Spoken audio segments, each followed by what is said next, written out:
محمد مقبول الہی ایک گاؤں میں ایک کسان رہتا تھا۔ وہ صبح سے شام تک کھیتوں میں کام کرتا تھا، کھیتوں کی مکمل پہریداری کرتا تھا، مگر جب فصل پک کر تیار ہو جاتی تو گاؤں کا سردار اس کی ساری فصل زبردستی لے لیتا اور اسے تھوڑا سا حصہ دے دیتا۔ کسان اور اس کی بیوی کی بڑی مشکل سے گزر اوقات ہوتی تھی۔ ایک دن کسان کھیت میں کھدائی کر رہا تھا، بے خیالی میں وہ زیادہ زمین کھود گیا۔ اچانک ہی اسے محسوس ہوا کہ زمین کے اندر کچھ ہے۔ اس نے بڑی مشکل سے وہاں سے ایک صندوق نکالا۔ وہ بڑا حیران ہوا۔ اس نے صندوق کھولا، اس کی خوشی کی کوئی انتہا نہ رہی۔ صندوق ہیرے اور جواہرات سے بھرا ہوا تھا۔ اس نے سوچا کہ اس بات کا علم گاؤں کے سردار کو نہ ہونا چاہیے، ورنہ وہ اس کو زبردستی چھین لے گا۔ وہ خزانے کو چھپتے چھپاتے گھر لے گیا اور اس نے اپنی بیوی سے پوچھا، اس دولت کو کہاں چھپایا جائے؟ بیوی نے جواب دیا، اس کو ہم صحن میں دفن کر دیتے ہیں۔ کسان نے ایسا ہی کیا۔ کچھ دیر بعد اس کی بیوی کہنے لگی، میں پانی بھرنے جا رہی ہوں۔ بیوی کے جانے کے بعد کسان سوچ میں پڑ گیا۔ وہ اپنے دل میں کہنے لگا کہ میری بیوی اس دولت کا ذکر دوسری عورتوں سے ضرور کرے گی اور پھر اس راز کا علم سردار کو بھی ہو جائے گا۔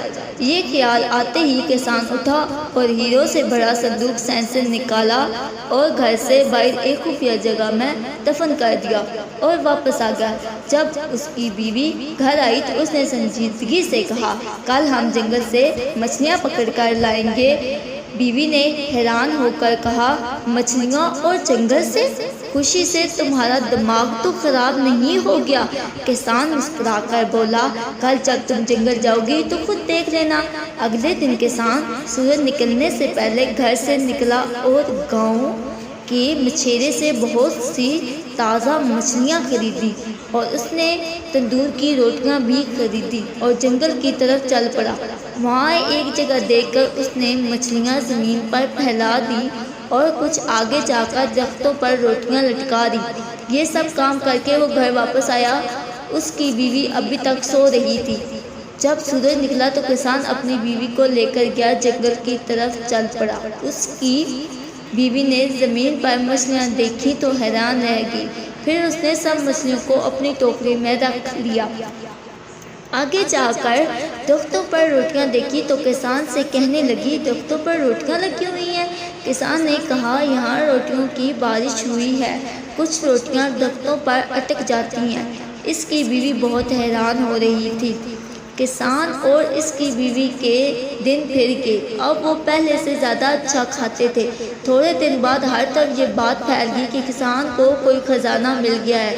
اب یہ راز بھی نہیں رہا تھا، ہر کوئی جانتا تھا کہ خزانہ اس کے گھر کے صحن میں چھپا رکھا ہے۔ پھر بھلا یہ بات سردار سے کیسے چھپی رہ سکتی تھی؟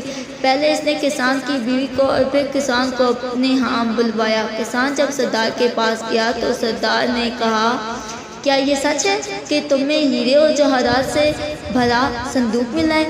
کسان نے حیرت کا اظہار کرتے ہوئے کہا، یہ بالکل جھوٹ ہے۔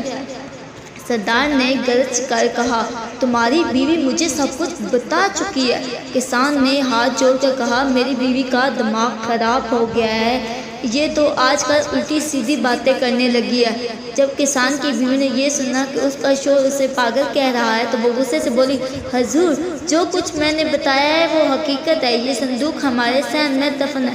سردار نے خوش ہو کر پوچھا، یہ ہیرے جواہرات کا صندوق کس دن ملا تھا؟ کسان کی بیوی نے کہا، اس دن صبح جس دن ایک دن بعد ہم جنگل سے مچھلیاں پکڑنے گئے تھے۔ یہ سچ ہے، یہ وہ دن تھا جب آسمان سے پکی ہوئی روٹیوں کی بارش ہوئی تھی۔ یہ عورت تو واقعی پاگل ہے۔ سردار نے مسکراتے ہوئے اپنے ساتھیوں سے کہا۔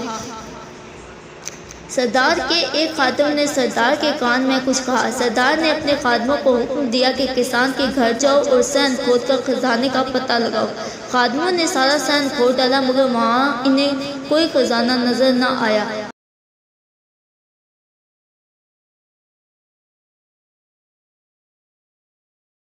وہ سب واپس چلے گئے۔ یوں غریب کسان اپنی عقل مندی سے نہ صرف ظالم سردار کے ظلم سے بچ سکا بلکہ اپنا خزانہ بھی بچا لیا۔